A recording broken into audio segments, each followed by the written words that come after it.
அப்போ இந்த முருகன் மாநாட்டை பார்த்து காங்கிரஸ் உள்ளிட்ட கட்சிகள் பயப்படுகின்றன. அதில் உண்மையான ஆன்மீகம் இல்லை. நீங்கள் கபட வேடதாரிகளாக இருக்கீங்க. இல்லை, ஒரே தேசமாக இருக்கக்கூடிய அளவு ஒரே மதமாக அதன் பிறகு மாறும். இந்தியாவில் ஒரே மதங்களுக்கான முயற்சிகளை சில முயற்சி செஞ்சிருக்கீங்க இல்லையா? இல்லை, அதெல்லாம் இல்லை. அவைகள் வேறு, இவைகள் வேறு. ஆங்கிலேயர்கள் அவங்க கையில் சுதந்திரத்தை கொடுக்கறத முயற்சி பண்ணாங்க நினைச்சாங்கன்னு சொல்றீங்களே. காங்கிரஸ் போராடுகிறது இவங்க கிட்ட கொடுக்க கூடாது, அவங்க கிட்ட கொடுத்துருவோம் எதிரான அடியில் இருந்தாங்க. இப்போ இந்தியை இவர்கள் பரவலாக எடுக்கக்கூடிய ஒரு காலகட்டத்தில் தான் இது மாதிரியான பேசுறாங்க அப்படின்னு சொல்றாங்க. இப்போ இதற்கும் தேர்தல் அரசியலுக்கும் ஏதாவது சம்பந்தம் இருக்கிறதா? இருக்கிறது. மோடிக்கோ அமித்ஷாவுக்கோ இந்தி தாய்மொழி இல்லை.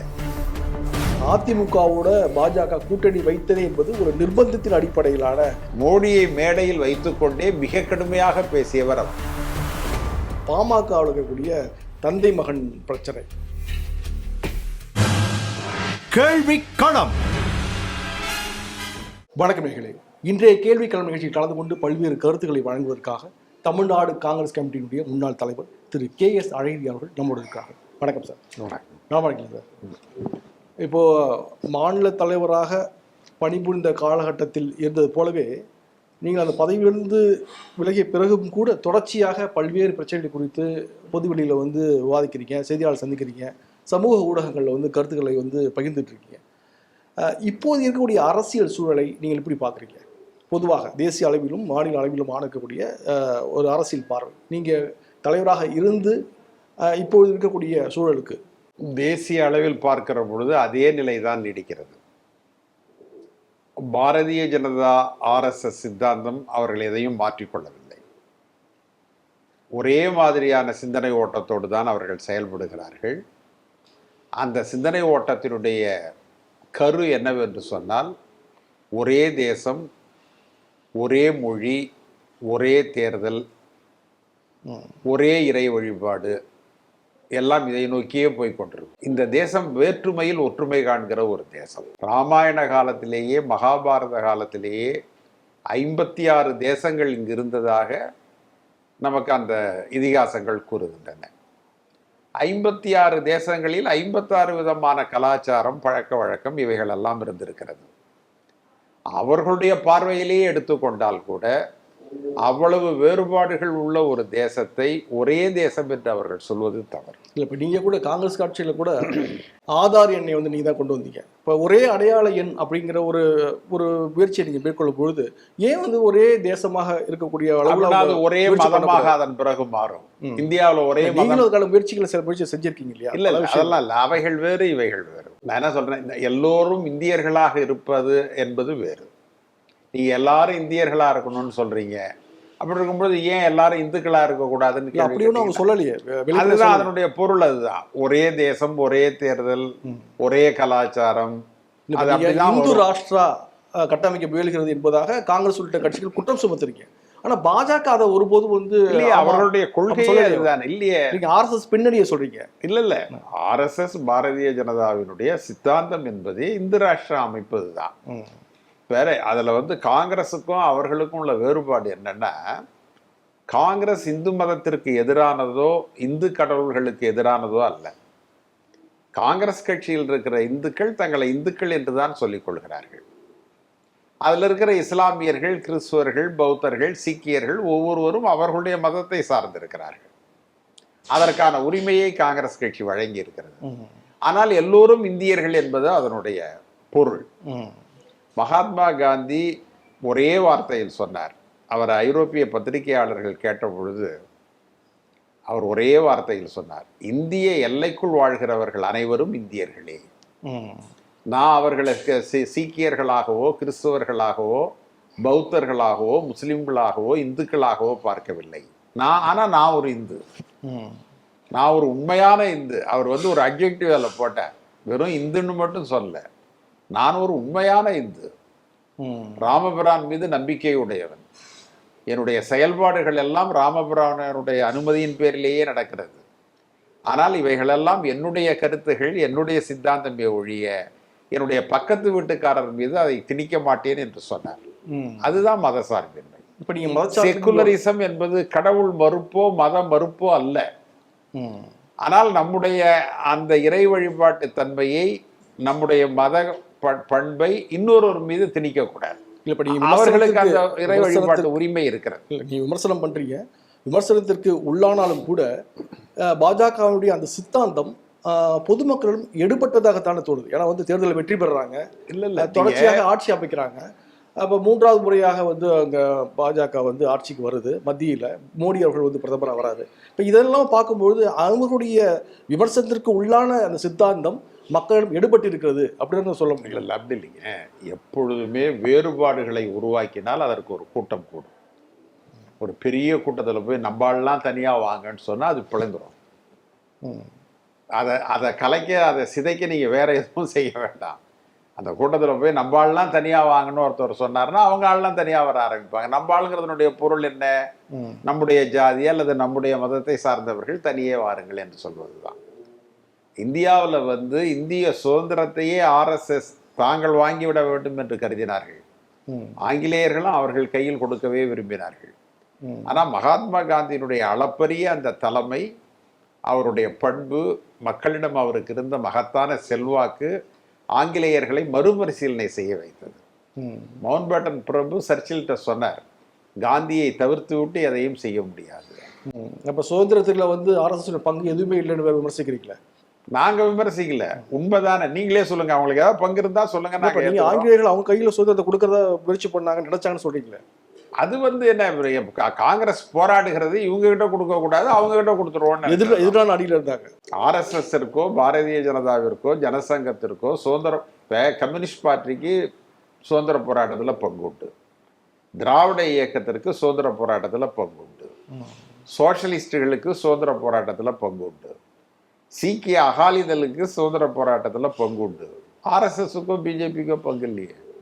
அவர்கள் யாரும் அதற்காக சிறை செல்ல, போராடல, எங்கேயும் கூடி பேசலை. இன்னும் சொல்ல போனால் ஆங்கிலேயர்களுக்கு அவர்கள் உறுதுணையாக இருந்தார்கள். அதுதான் அவர்களுடைய வரலாறு. சரி, இப்போ மத அரசியலை முன்வைத்து நாட்டில் உள்ள பல மாநிலங்களில் வந்து பாஜக வெற்றி பெற்று விட்டது என்பதாக சொல்றீங்க. அதே போல தமிழகத்தில் வந்து ஒரு முருகன் மாநாடு மதுரையில் நடத்த போறாங்க அப்படிங்கிற மாதிரியான ஒரு அறிவிப்பு வந்திருக்கிறது. அதற்கான தீவிரமும் காட்டப்படுகிறது. அப்போ இந்த சூழலை பார்த்தீங்கன்னாக்கா அந்த மத மாநாடு என்பது, முருகன் மாநாடு என்பது அரசியல் பேசுவதற்காக அல்ல என்பதாக வந்து இந்து முன்னணியில் உள்ளவர்களும் பாஜக சேர்ந்தவர்களும் சொல்கிறாங்க. ராஜா போன்றவர்களே சொல்கிறார், நாங்கள் அரசியல் பேசலை, இதை வச்சு தான் அரசியல் பண்ணுறாங்க அப்படின்னு சொல்கிறாங்க. அப்போ இந்த முருகன் மாநாட்டை பார்த்து காங்கிரஸ் உள்ளிட்ட கட்சிகள் பயப்படுகின்றனவா? இல்லை, பயப்படுறதுக்கே ஒன்றும் இல்லை. பாஜக செல்வாக்கு அதிகரிச்சிடும் அப்படிங்கிற மாதிரியான பயம். நீங்கள் 20 வருஷமா எல்லாரும் சொல்லிடுறீங்க, பாரதிய ஜனதா செல்வாக்கு அதிகரிச்சுட்டுது தமிழ்நாட்டில்னு. ஆனால் என்ன ஆயிற்று? போன தேர்தலில் என்ன ஆயிற்று? அவர்கள் ஒரு இடத்துலையும் வெற்றி பெறல. தனியாக நின்றாங்க. இந்த வாட்டி கூட்டணியோடு வராங்களா? முதல்ல அப்பயே நீங்க எல்லாரும் சொன்னாங்கல்ல, நீங்கன்னா நான் அவங்கள சொல்ல, ஊடகங்கள்ல மிகப்பெரிய வாதம் அதுதான், பாரதிய ஜனதா வளர்ந்து விட்டது என்பதுதான். கடைசியா ஒரு ஊடகவியலாளர் என்கிட்ட சொன்னார், 10 இடங்களில் நாடாளுமன்றத்தில் வெற்றி பெறுவார்கள்னு சொன்னார். வரவே மாட்டாங்கன்னு நான் சொன்னேன். பேட்டி முடிஞ்ச பிறகு தனிப்பட்ட முறையில் என்கிட்ட சொன்னார், குறைந்தபட்சம் நீங்க கோயம்புத்தூர்லயும் பொள்ளாச்சிலையாவது அவங்க வருவாங்கங்கிறத ஒத்துக்கிறீங்களான்னாரு. இல்லைங்க, அங்கேயும் வரமாட்டாங்கன்னு நான் சொன்னேன். எதை வச்சு சொல்றீங்கன்னாரு. இல்லைங்க, அடிப்படை இல்லாமல் வர முடியாது. வெறும் பரப்புரையை வைத்துக்கொண்டு, பத்திரிகைகளில் வர, ஊடகத்தில் வருகிற விளம்பரங்களை வைத்துக்கொண்டு ஒருவர் வெற்றி பெற்று விடுவார் என்றெல்லாம் சொல்ல முடியாது. மக்களுக்கு அந்த கருத்தாக்கத்தில் நம்பிக்கை இல்லை. இப்போ உதாரணமா தமிழகத்தில் ஆன்மீகத்தில் ஈடுபாடு உடையவர்கள் எல்லோரும் முருக வழிபாட்டில் நம்பிக்கை உடையவர்கள். யாரும் வந்து முருக வழிபாட்டிற்கு எதிரானவர்கள் கிடையாது. நீங்க வந்து திராவிட முன்னேற்ற கழகத்துல முதலமைச்சருடைய துணைவியார் ஆலயங்களுக்கு சென்று வருகிறார். இந்து அறநிலையத்துறை அமைச்சராக இருக்கிற சேகர் பாபு ஒரு பழுத்த ஆன்மீகவாதி. நீங்க வந்து மாசத்துல 2 முறை அவர் ஐயப்பன் கோயிலுக்கு போயிட்டு வர்றார். அவர்கள் வந்து வெளிப்படையாக இதை செய்கிறார்கள். அதில் ஒன்றும் மறைமுகமாகவோ அரசியலுக்காகவோ அவர்கள் செய்யவில்லை. நாங்க சொல்றது அதுதான். நாங்க என்ன சொல்றோம், உங்களுடைய மத கருத்தை, கடவுள் கருத்தை, மத நம்பிக்கைகளை நீங்கள் உங்களுக்குள் வைத்துக் கொள்ளுங்கள், அரசியல் அதை கொண்டாடாதீங்கன்னு நாங்க சொல்றோம். அதை வைத்து அரசியல் செய்யக்கூடாது. நீங்க ஆரம்ப காலத்திலிருந்து பிஜேபி அதை தான் செய்யுது. மகாத்மா காந்தி இந்து மதத்தை வைத்து அரசியல் செய்யல. என்னுடைய மதம் வேறு, என்னுடைய அரசியல் வேறுன்னு அவர் சொல்லிட்டாரு. இப்ப நான் என்ன சொல்ல வரேன், இவ்வளவு காலமா முருகருக்கு மாநாடு நடத்தாத நீங்கள் இப்ப ஏன் மாநாடு நடத்துறீங்க? அப்படின்னா ஏன் சிவபெருமானை விட்டுட்டீங்க? ஏன் பிள்ளையாரை விட்டுட்டீங்க? ஏன் விஷ்ணுவை விட்டுட்டீங்க? ஏன் பெருமாளை விட்டுட்டீங்க? இதெல்லாம் ஒரு கேள்வி இருக்கு. ஏன் விடுறாங்க? இப்போ முருகனுக்கும் பாஜகவுக்கும் என்ன தொடர்பு? இப்பொழுதைக்கு அந்த கடை நல்லா போகும்னு அவங்க நினைக்கிறாங்க, அவ்வளவுதான். அதுக்கு மேல அவங்களுக்கு ஒன்றும் கிடையாது. வியாபார நோக்கை தவிர அதுல வேற எதுவும் கிடையாது. இரண்டாவது, நீங்க அதற்கு ஏன் யோகி ஆதித்யநாத் வர்றார்? அவருக்கும் முருகனுக்கு என்ன சம்பந்தம் இருக்கு? முருகன் தமிழ் கடவுள்.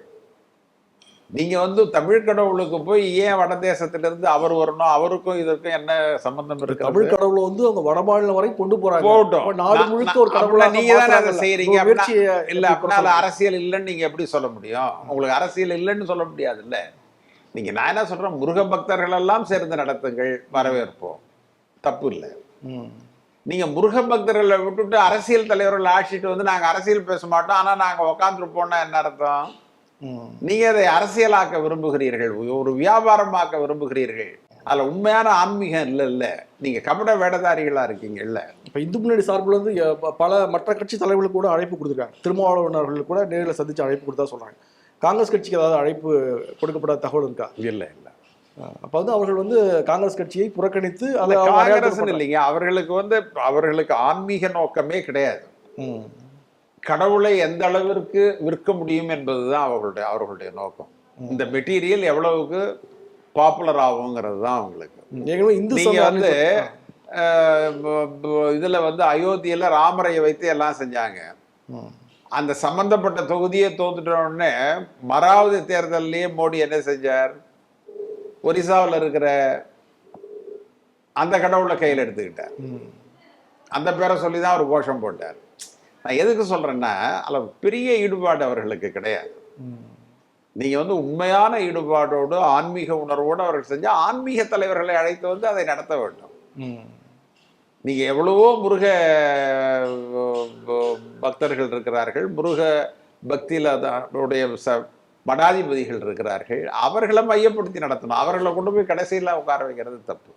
இல்லை, இப்படி ஒரு மாநாடு நடத்தப்பட வேண்டிய அவசியம் தான் என்ன? முருகனுக்கு ஏதாவது அவங்க பண்ண போறாங்களா, இல்ல முருக வழிபாட்டில் ஏதாவது விதிமுறைகளை வகுக்க போறாங்களா, இல்ல என்ன மாதிரியான முருக பக்தர்களுடைய வாக்குகளை வாங்கிவிட முடியுமா என்று அவர்கள் பார்க்கிறார்கள். அவங்க போட மாட்டாங்க.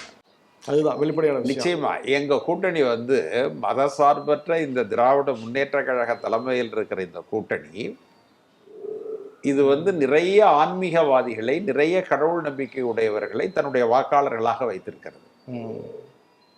நீங்க அவர்களெல்லாம் வந்து இவைகளுக்கு அப்பாற்பட்டு இந்த கூட்டணியை ஆதரிக்கிறார்கள். இப்ப திருமாவளவன் கட்சியில நம்பிக்கையுடையவர்கள் ஏராளமாக இருக்கிறார்கள். திராவிட முன்னேற்ற கழகத்தில் இருக்கிறாங்க, காங்கிரஸ்ல இருக்கிறாங்க. பொது உடைமை கட்சிகள்ல வேணா குறைவா இருக்கலாம். ஆனா அவர்களெல்லாம் இதற்காக முருகனுக்கு அவர்கள் மாநாடு நடத்தி விட்டார்கள் என்பதற்காக இவர்களுக்கு வாக்களிக்க மாட்டார்கள். இவங்க இப்படிதான் ஏமாந்துருவாங்க. ஒரு நேர்மையான அரசியலை செய்யாமல் இது மாதிரி குறுக்கு சாலை ஏதாவது ஓட்டலாமா? நீங்க வடபுலத்துல இது மாதிரி குறுக்கு சால் ஓட்டி அவர்கள் சில இடங்களில் வெற்றி பெற்றிருக்கிறார்கள். தமிழகத்திலையும் அதை செய்யலாம்னு நினைக்கிறாங்க. அது நடக்காது. ஏற்கனவே வந்து இந்து சமய அறநிலையத்துறை சார்பாக வந்து முருகன் மாநாடு நடத்தப்பட்டது. அதற்கு போட்டியாக ஏதாவது நடத்துறாங்களா? அப்போ அதில் வந்து இப்போ நீங்கள் சொல்ல மாதிரி திமுகவிற்கு வந்து நாத்திக முத்திரை குத்தப்படுகிறது. நாத்திக உணர்வு உள்ளவர்களாக கொள்கையை அப்படி தான் இருக்கிறது. நீங்கள் சொல்ல மாதிரி அவர் விருப்பத்திற்கு ஏற்றாற்போல் வழிபடக்கூடிய உரிமையை கொடுத்ததால் கூட அவருடைய ஆரம்ப காலகட்டத்து கொள்கை வந்து அப்படி தான் இருக்கிறது. இப்போ அதை வந்து இவர்கள் உடைத்தெறிவதற்காக முருகன் மாநாட்டை நடத்தினார்கள். அதற்கு எதிராக இந்த மாநாடு தேர்தல் நேரத்தை வந்து ஒட்டி நடத்தப்படுகிறதா? திமுகவுக்கு எதிரான ஒரு சிந்தனையை மக்கள் மத்தியில் விதைப்பதற்கு இது பயன்படுமா? ஆமா, இது வந்து தேர்தலில் தங்களுக்கு ஆதாயம் கிடைக்குமா என்பதற்காக அவர்கள் செய்கிறார்கள். திராவிடர் முன்னேற்ற கழகம் என்பது வேறு, திராவிடர் கழகம் என்பது வேறு. திராவிடர் கழகம் 100% நாத்திக கட்சி, கடுமையான கடவுள் மறுப்பாளர்கள், மத மறுப்பாளர்கள். ஆனா அவர்கள் வந்து சமூக நீதிக்காக எங்களுடைய கூட்டணியை ஆதரிக்கிறார்கள். பொது உடைமைவாதிகள் அவர்களும் சமூக நீதி கருதி எங்களுடைய கூட்டணியை ஆதரிக்கிறார்கள். நீங்க இவர்களை போன்றது அல்ல திராவிட முன்னேற்ற கழகம். நீங்க பேரறிஞர் அண்ணா அவர்களே இந்த பிரச்சனை அந்த காலத்துல ஓங்கி ஒலித்த போது ஒன்றே குலம் ஒருவனே தேவன் என்று சொல்லி அந்த பிரச்சனைக்கு முற்றுப்புள்ளி வச்சார். ஒரு தேவன் இருக்கிறான்ங்கிறத அவர் ஒத்துக்கிட்டார். ஒரே குலம் என்பதையும் அவர் ஒத்துக்கிட்டார். ஜாதி வேறுபாடு பார்க்காதீங்க அப்படின்னு சொல்லிட்டார். எனவே அதுல வந்து மத நம்பிக்கை இல்லாதவர்களும் இருக்கிறார்கள், மத நம்பிக்கை உடையவர்களும் இருக்கிறார்கள். அதற்கு அந்த கட்சி அனுமதி அளித்திருக்கிறது. இன்னைக்கு உலகத்தில் இருக்கிற எல்லா அரசியல் கட்சிகளும் அனுமதி அளிச்சுட்டாங்க. இப்போ பொது உடைமை கட்சி கூட அப்படியே ஸ்ட்ரிக்டா 100% மத எதிர்ப்பாளர்கள் கடவுள் மறுப்பாளர்கள் இருக்காங்கன்னு சொல்ல முடியாது. லீடர்ஷிப்ல இருப்பாங்க. கீழே சாதாரண தொழிலாளர் வர்க்கத்துக்கு சில சலுகைகளை அவர்கள் வழங்கி இருக்கிறார்கள். எனவே இதை வச்சுக்கிட்டுலாம் இந்த ஊர்ல பிஜேபி ஜெயிக்க முடியாது. முருகருக்கு இல்லை, அவங்க யாருக்கு எந்த மாநாடு நடத்தினாலும் முருகர் எங்க பக்கம் இருப்பாரே ஒழிய முருகர் அவங்க பக்கம் போக மாட்டார். சரி, இப்போ அகில இந்திய அளவில் வந்து இன்றைக்கு வந்து மிகப்பெரிய ஒரு சர்ச்சைக்குரிய கருத்துக்கள் வந்து முன்வைக்கப்படுகிறது. அன்னை சோனியா காந்தி அவர்கள் வந்து ஒரு ஆங்கில நாளேட்டில் வந்து ஒரு கட்டுரையை எழுதியிருக்கிறாங்க. இப்போ காசா மீதான தாக்குதல், ஈரான் மீதான தாக்குதல் போன்றவற்றில் வந்து ஒன்றிய பாஜக அரசு என்பது மௌனம் காக்கிறது, எந்த நிலைப்பாட்டையும் அறிவிக்காம அப்படின்னு சொல்றாங்க. ஆனால் வந்து அந்த பாஜக தரப்புல இருந்து என்ன சொல்ற ஆர்பி சிங் போன்ற என்ன சொல்றாங்கன்னா, இந்த தாக்குதல் வந்து நிறுத்தப்பட வேண்டும் என்பதுதான் எங்கள் நிலைப்பாடு. இதை வந்து காங்கிரஸ்க்கு வந்து தன்னுடைய அரசியல் கண்ணாடி வழியாக பார்க்கிறது என்பதை போல விமர்சிக்கிறார். இப்போ இதில் என்ன புரிஞ்சிக்க முடியுது? இப்போ உங்களுடைய விமர்சனம் என்பது அவர்களுடைய பதிலால் வந்து திருப்தி அடைந்து விட்டதா? அவங்க பதில் சரியாக இருக்கிறதா? இதை வந்து நாம் அப்படி பார்க்கக்கூடாது. கடந்த 70 ஆண்டு காலமாக இந்தியாவினுடைய வெளியுறவு கொள்கை என்ன என்பதை பார்க்க வேண்டும். மத்திய கிழக்கை பொறுத்தவரை அந்த பிரதேசம் என்பது பாலஸ்தீனியர்களுக்கு சொந்தமான ஒன்று. நீங்க 2வது உலக யுத்தத்திற்கு பிறகு இங்கிலாந்தும் அமெரிக்காவும் சேர்ந்து யூதர்களுக்கு என்று ஒரு சிறு பகுதியை அளித்தார்கள். அது சரியானது அல்லது அது ஏற்றுக்கொள்ளக்கூடியது, அல்லது அளித்த பிறகு அதை மறுக்க வேண்டிய அவசியம் இல்லை. இந்த மூன்றும் அதில் அடங்கும். ஆனால் அதன் பிறகு தொடர்ந்து இஸ்ரேல் பாலஸ்தீனிய எல்லைகளை கொஞ்சம் கொஞ்சமாக அவர்கள் ஆக்கிரமித்து வருகிறார்கள். இதை வந்து இஸ்ரேல் வர்சஸ் பாலஸ்தீனம் என்றோ யூதர்கள் வர்சஸ் அரேபியர்கள் என்றோ பார்க்க வேண்டிய அவசியம் இல்லை. இது வந்து ஒரு மனித நாகரிகத்திற்கு எதிரான ஒரு செயல். உங்களுக்கு அளிக்கப்பட்ட பூமியில தான் நீங்க இருக்கணும். கொஞ்சம் கொஞ்சமா நீங்க அந்த பூமிக்கு போனீங்கன்னா அது ஆக்கிரமிப்பு. இதை வந்து நாம அந்த காலத்துல இருந்து இதை எதிர்த்துக்கிட்டு இருக்கோம்.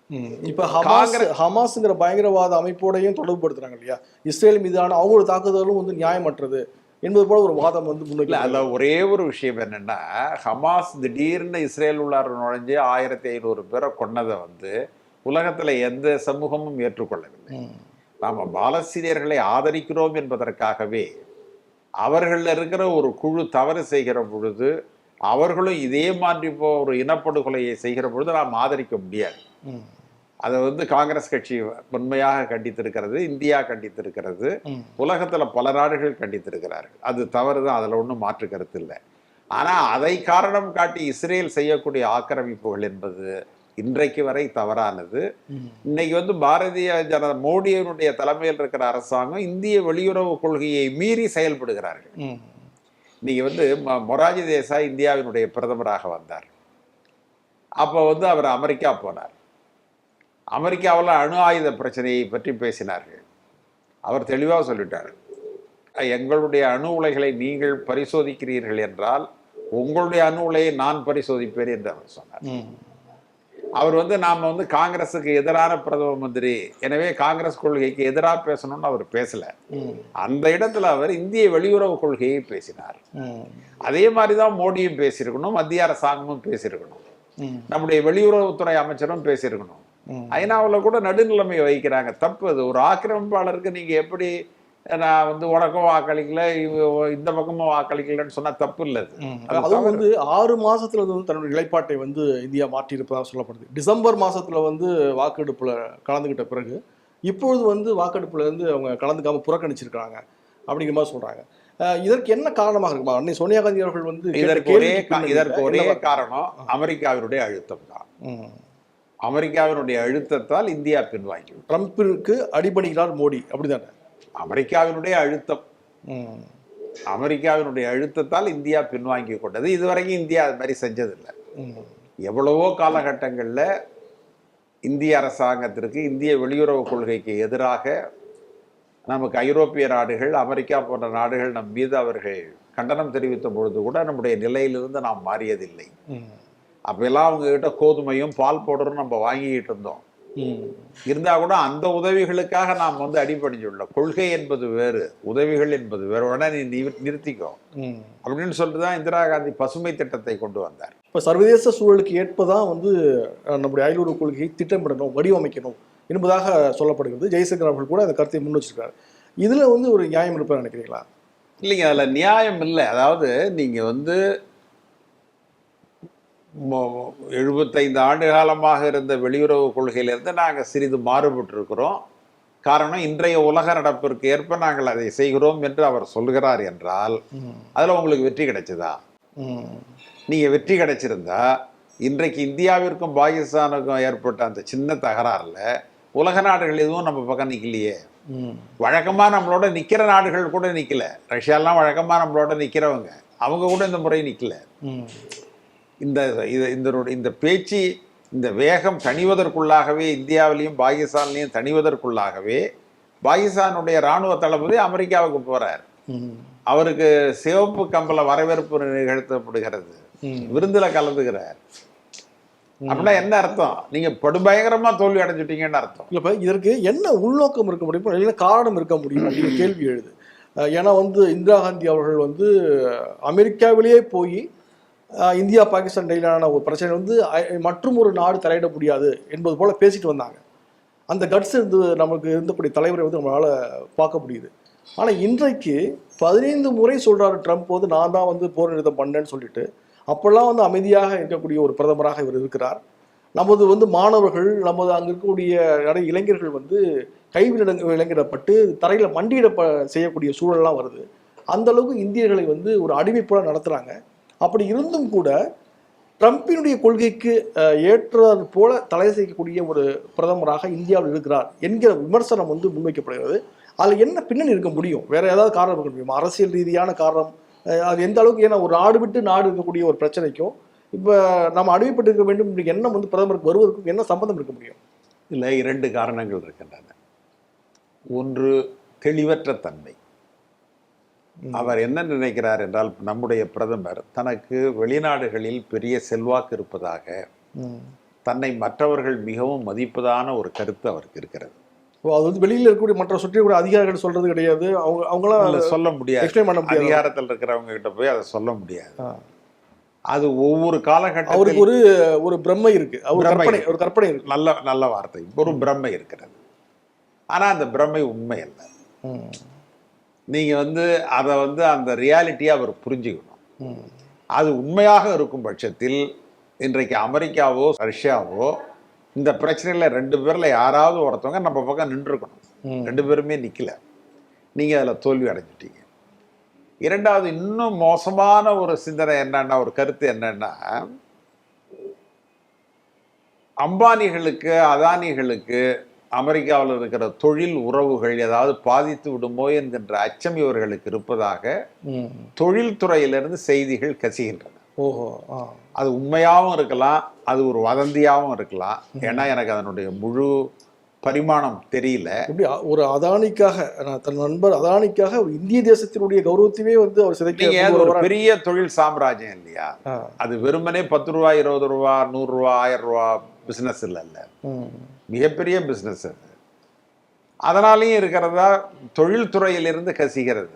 அது கூட காரணமா இருக்கலாம். பிரதமர் மோடிக்கு என்று இந்த குடும்பம் இல்லை, நாடுதான் குடும்பம் என்று அவர் சொல்றாரு. அப்ப எப்படி இந்த செல்வத்தை தேடி அவர் இது நிலைப்பாடு நிர்ணயித்துள்ளதுக்கு என்ன பின்னணி இருக்க முடியும்? நான் வந்துங்க ரொம்பவும் உள்ளார போய் யாரை பற்றியும் ஒரு இழிவுரை சொல்வதற்கு நான் தயாரா இல்லை. நான் சொன்னது இதுதான், தெளிவற்ற கொள்கை, குழப்பம், நண்பர்களுக்காக சில நேரங்களில் வளைந்து கொடுப்பது. அவங்க என்ன நினைக்கிறாங்க, வளைந்து கொடுப்பதே வெற்றி என்று கருதுகிறார். அது அல்ல. இல்லைன்னா அவர் என்ன செஞ்சிருக்கணும்னா, எப்பொழுது கைவிலங்கிட்டு, சரி அந்த ஊர் ஏர்போர்ட்ல கைவிலங்கிட்டீங்க, விமானத்திற்கு உள்ளாரையாவது அந்த கைவிலங்கு எடுத்திருக்கணும் இல்லை, அல்லது குஜராத்தில் கொண்டாந்து இறக்கும் பொழுதாவது அந்த கைவிலங்கு எடுத்திருக்கணும் இல்லை. இந்த நாட்டு உள்ளாரையே நீங்க எங்க நாட்டு மக்களை கைவிலங்கோட ஆட்சிட்டு வந்தா என்ன அர்த்தம்? நீங்க அது மாதிரி ஒரு அமெரிக்கரை செஞ்சா அமெரிக்கா ஏத்துக்குமா? அமெரிக்காவுடைய மிகப்பெரிய குற்றவாளியோ ஒருத்தன் இங்க மாட்டிக்கிறான்னு வச்சுங்க, அவனை கைவிலங்கு போட்டு அவங்க ஊர் ஏர்போர்ட்லயும் கைவிலங்கோட கொண்டு போய் இறக்குனீங்கன்னா ஒத்துக்குவாங்களா? தப்பு இல்லை அதெல்லாம். நீங்க வந்து மோடிக்கே விசா கொடுக்க மாட்டேன்ட்டாங்க அமெரிக்காவில், அவர் சீஃப் மினிஸ்டர். நீங்க அவங்க கிட்ட போய் இந்த அளவுக்கு பணிய வேண்டிய அவசியம் இல்லை. அதற்கு ஒரு எதிர்ப்பு தெரிவிச்சிருக்கலாம். பிரதமரே தெரிவிக்கலன்னா கூட வெளியுறவுத்துறை அமைச்சர் தெரிவிச்சிருக்கலாம். ஆனா பிரதமரே தெரிவிக்கணும், ஜனாதிபதி தெரிவிக்கணும். அதுதான் முறை. இப்போ நீங்க ஆரம்பத்தில் சொன்னது போல ஒரு மத அரசியல், மொழி அரசியல் என்பதெல்லாம் முன்வைத்து பாஜக லாபத்தை சம்பாதித்துக் கொண்டிருக்கிறது. முருக அரசியல், முருக அரசியல் அந்த லாபத்தை சம்பாதிக்கல, லாபம் வருமா என்று எதிர்பார்க்கிறார்கள். முயற்சிக்கிறார்கள். எல்லாம் சம்பாதிக்க முடியும், தமிழ்நாட்டில் சம்பாதிக்க முடியும். அப்படி ஒரு முயற்சியில் இருக்கிறதா சொல்றீங்க. இப்போ மொழி ரீதியாக ஒரு சர்ச்சையான கருத்துக்கள் வந்து அமித்ஷா அவர்கள் வந்து பேசியிருக்கிறார். ஆங்கிலத்தை கற்றுக்கொண்டோம் என்பதற்காக அது வெட்கப்படக்கூடிய காலகட்டம் விரைவில் வரும் அப்படின்னு சொல்லியிருக்காரு. ராகுல் காந்தி அவர்களுக்கு வந்து ஒரு முறையான பதிலடியை கொடுத்திருக்கிறார். இந்த சூழலில் வந்து இப்போ இந்தியை திணிப்பதற்கு இவர்கள் முயற்சிக்கிறார்கள் அப்படின்னு சொல்றாங்க. வட மாநிலங்களில் கூட, மகாராஷ்டிரா போன்ற மாநிலங்களில் கூட இப்போ தன்னுடைய தாய்மொழியை வந்து மீட்டெடுக்க வேண்டும் என்கின்ற ஒரு உணர்வு இருக்கிறது. இப்போ இந்தியை வந்து இவர்கள் பரவலாக எடுக்கக்கூடிய ஒரு காலகட்டத்தில் தான் இது மாதிரியான பேசுகிறாங்க அப்படின்னு சொல்கிறாங்க. இப்போ இதற்கும் தேர்தல் அரசியலுக்கும் ஏதாவது சம்பந்தம் இருக்கிறதா? இருக்கிறது. நீங்கள் வந்து வட இந்தியாவில் இந்தி பேசுகிற மாநிலங்களில் இந்த உணர்வை அதிகப்படுத்தி அதன் மூலமாக தன்னுடைய வாக்கு வங்கியை அதிகரித்து கொள்ள முடியுமா என்று 2 குஜராத்திகளும் கருதுகிறார்கள். அவங்களுக்கு இந்தி தாய்மொழி இல்லை, மோடிக்கோ அமித்ஷாவுக்கோ இந்தி தாய்மொழி இல்லை. இருந்தால் கூட அவர்கள் அவ்வளோ சப்பக்கட்டு கட்டுறதுக்கு காரணம் என்னன்னா, இதை பேசினா இந்தி பேசுகிற மாநிலங்கள் இருக்கிற மக்கள் தங்களுடைய மொழிக்காக இவர்கள் பேசுகிறார்கள் என்று கருதி அந்த வாக்குகளை அறுவடை செய்ய முடியுமா? தமிழ்நாட்டில் முருகன் பெயரால, வடநாட்டில் இந்தியின் பெயரால, வடகிழக்கு மாநிலங்களில் மதத்தின் பெயரால எங்கெங்கே எதையெல்லாம் செய்ய முடியுமோ அதையெல்லாம் செய்யலாம் என்று அவர்கள் கருதுகிறார்கள். அது தவறு, அது வெற்றி பெற. இப்போ தமிழகத்தில் வந்து பாஜக பல முயற்சிகளை மேற்கொள்கிறாங்க. இப்போ நீங்கள் தலைவராக இருந்தபொழுது அண்ணாமலை மாநில தலைவராக இருந்தார். இப்போ அண்ணாமலைக்கு பிறகு நயினா நாகேந்திரன் வந்திருக்கிறார். அண்ணாமலையையும் நயினா நாகேந்திரனும் ஒப்பிட்டு உங்களுடைய மதிப்பீடு என்னவாக இருக்கும்? 2 பேரும் யார் சிறப்பாக செயல்படுறாங்க? அது அவர்களை ஒப்பிட வேண்டிய அவசியம் நமக்கு இல்லை. எங்களை பொறுத்தவரை என்னன்னா, நீங்கள் வந்து பிஜேபிங்கிறது பிஜேபி தான். அதில் நீங்கள் எந்த ஒரு மெட்டீரியலும் இவங்க சிறந்தவங்க அவங்க அமித்ஷா அவர்கள் வந்து இப்போ மதுரையில் பேசும்பொழுது அண்ணாமலைன்னு சொன்ன பிறகு பார்த்தீங்கன்னா ஒரு பெரிய அளவில் வந்து ஆர்ப்பரித்தது கூட்டம். இப்போ அந்த அளவுக்கு அண்ணாமலைக்கான ஒரு செல்வாக்கு இருக்கிறது அப்படின்னு மக்கள் செல்வாக்கு இல்லை. அங்கே கூடியிருக்கிற 5000 பேர்ல ஒரு 3000 பேர் அவருக்கு வேண்டிய தொண்டர்கள் இருந்திருக்கலாம். நான் குறைச்சி மதிப்பு இல்லை. அதனால தான் நான் கம்பேரிசன் செய்ய மாட்டேன்னு நான் சொன்னதுக்கு அதுதான் காரணம். அவங்க 2 பேரும் ஒரு கட்சி தலைவர்கள். அவர்களில் போய் நான் கம்பேரிசன் பண்ணுறது தப்பு, அது அநாகரிகம், அது நான் செய்ய விரும்பலை. பட் இப்போ அது தேவையில்லாது, நம்முடைய விவாதத்திற்கு அது தேவை. சரி, இப்போ இன்னொரு சர்ச்சையான ஒரு விஷயம் சொல்லப்படுது என்னன்னா, அதிமுகவோட பாஜக கூட்டணி வைத்ததே என்பது ஒரு நிர்பந்தத்தின் அடிப்படையிலான ஒரு கூட்டணி என்பதாக சொல்கிறாங்க. அமித்ஷா அவர்கள் வந்திருக்கும்போது ரொம்ப நேரம் வந்து காத்திருந்தார், எடப்பாடி பழனிசாமி வருவார் அப்படின்னு சொல்லிட்டு. அப்புறம் ஒரு கட்டத்தில் வந்தார். அந்த மீட்டிங்கில் வந்து ப்ரெஸ் மீட்டிங்கில் கூட பார்த்தீங்கன்னாக்கா அமித்ஷா அவர்கள் தான் பேசினார், எடப்பாடி பழனிசாமி பேசல. இதை வந்து ஒரு மிரட்டி பணிய வைக்கப்பட்ட ஒரு கூட்டணி என்பதாக வந்து விமர்சிக்கிறாங்க. நீங்கள் அதை எப்படி பார்க்குறீங்க? உண்மை அது. இதில் என்னென்னா, நீங்கள் இந்த இடத்துல தான் திமுகவையும் அதிமுகவையும் நீங்கள் வேறுபடுத்தி பார்க்கணும். இன்னைக்கு திராவிட முன்னேற்ற கழகம் ஆட்சியில் இருக்கிற ஒரு கட்சி. ஒரு மாநிலத்தில் ஆட்சியில் இருக்கிற கட்சி மத்திய அரசினுடைய ஆதரவோடு உறுதுணையோடு செயல்பட்டால் இன்னும் சிறப்பாகவும் இன்னும் பல காரியங்களையும் சாதித்து கொள்ள முடியும். முதல்ல நிம்மதியாக இருக்கலாம். ஆனால் திராவிட முன்னேற்ற கழகம் அதில் மிக உறுதியாக இருக்கிறார்கள்.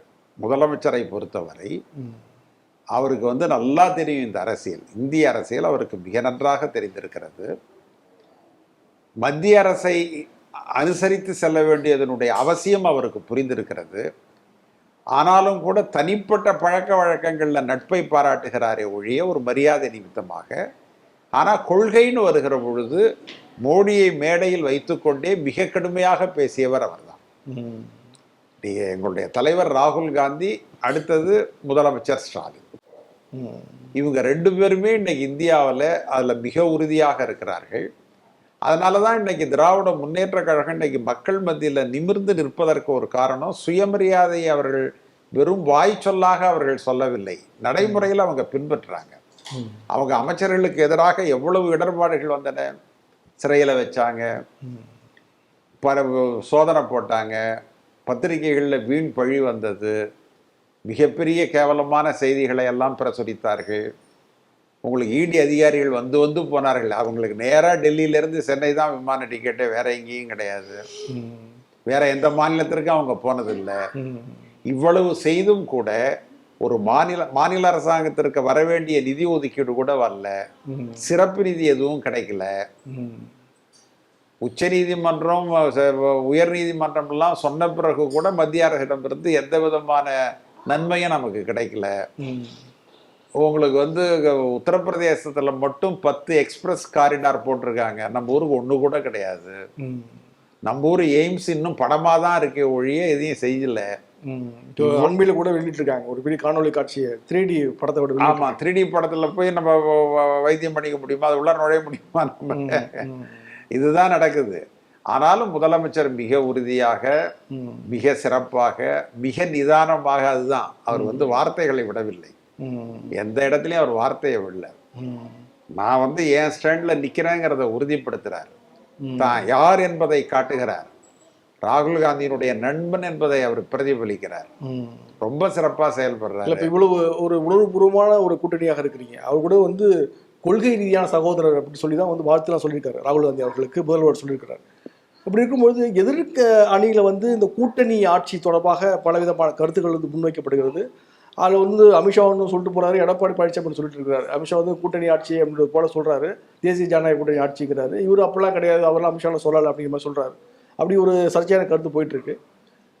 இந்த சூழல்ல திமுகவோட வந்து கொள்கை ரீதியாக வந்து தொடர்ச்சியாக பயணித்து கொடுக்கக்கூடிய காங்கிரஸுக்கு கூட்டணி ஆட்சியில் பங்கேற்க வேண்டும் என்கின்ற நிலைப்பாடு இருக்கிறதா, இன்னும் இந்த நிலைப்பாடு தொடர்கிறதா? ஏற்கனவே சொல்லுங்க, காங்கிரஸ் கட்சி என்ன ஒரு இந்த மடமா என்பது போலெல்லாம் வந்து கேள்வி எழுப்பிய தலைவர்கள்லாம் காங்கிரஸ் கட்சி இருந்திருக்கிறாங்க. இப்போ இன்றைய காலகட்டத்தில் அதுக்கான காலம் கணிந்து விட்டதாக கருதலாமா? ஏன்னா முதல்வர்கள் ரொம்ப நெருக்கமாக இருக்காங்க. அதிகாரத்தில் பங்கு வேண்டும், அதிகாரத்தில் நாமும் அமர வேண்டும் என்று கருதுவதுதான் ஒரு அரசியல் கட்சியினுடைய அடிப்படை. அதுக்கான காலம் கணிந்து விட்டதா எடுத்துக்கிறீங்க? அதை வந்து முடிவு செய்ய வேண்டியது பழம் பழுத்திருக்கிறதா இல்லது காயாக இருக்கிறதா, எப்பொழுது இந்த முடிவை எடுக்க வேண்டும், எப்பொழுது இது சம்பந்தமாக கூட்டணி கட்சிகளோடு பேச வேண்டும் என்று முடிவு செய்ய வேண்டியது கட்சியினுடைய தலைமை. இன்னைக்கு நான் இருக்கிறேன்னா என் மண்டபுரா நான் பல கருத்துக்களோடு இருக்கிறேன். அதையெல்லாம் பொதுவெளியில் கொட்டுவது என்பது நாகரிகமும் அல்ல, முறையும் அல்ல.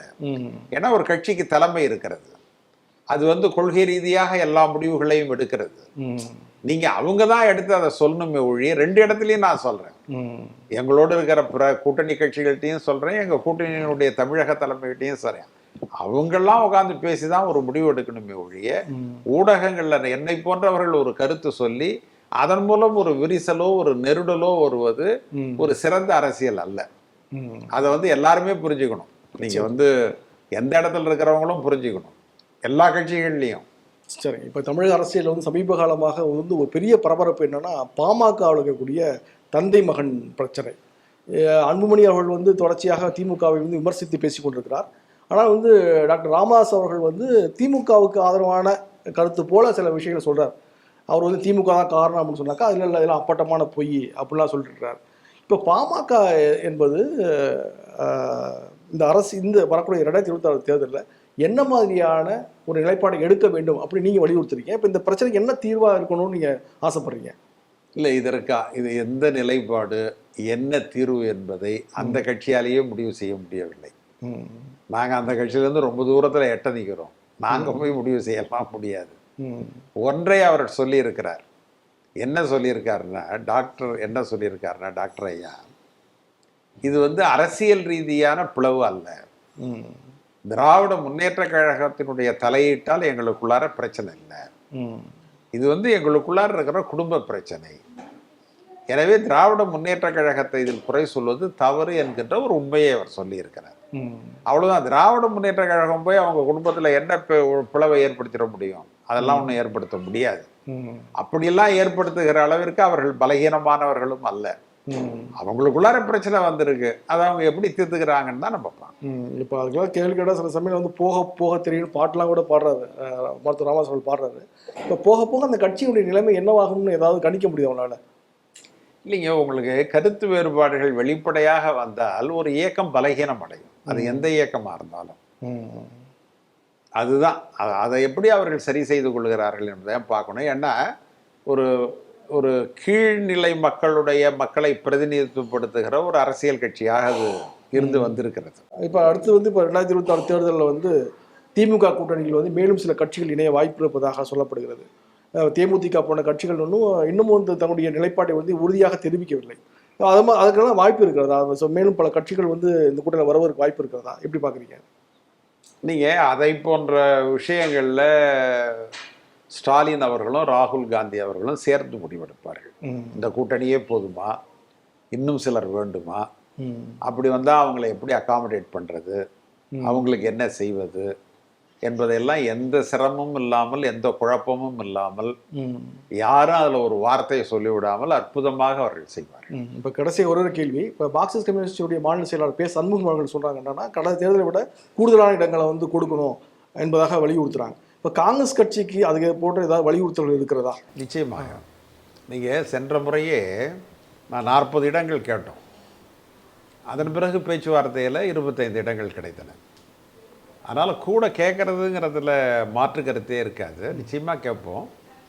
ஆனால் இருக்கிற சூழல், எல்லா கட்சியும் இருக்கிறாங்க, அவரவர்களையும் மகிழ்ச்சியாக வச்சுக்கணும். அதனால் யார் யாருக்கு எவ்வளோ கொடுக்கலாங்கிறத கூட்டணியினுடைய தலைமை, காங்கிரஸ் கட்சியினுடைய தலைவர் ராகுல் காந்தி இவர்கள்லாம் சேர்ந்து நல்லது சார். நிகழ்ச்சியில் கலந்து கொண்டு பல்வேறு கருத்துக்களை சொன்னீங்க. வசந்தனுக்கான சார் நன்றி.